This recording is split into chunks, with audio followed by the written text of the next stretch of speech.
Hi guys, this is Marshall again, talking about day 3 and 4 of Garden State Renovations kitchen remodel. So here's the latest update.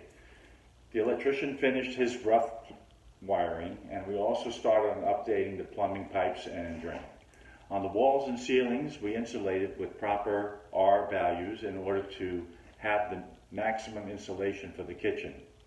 We then opted to install damp-resistant green board instead of regular sheetrock, as you can see. And also we've taped and put this first coat of spackle. The house was built with double plywood flooring, so we're going to remove the top subfloor and add Durock cement board as a base for the tile.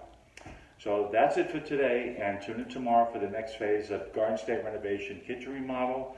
And please visit our website, gardenstaterenovate.com. Thank you. Bye.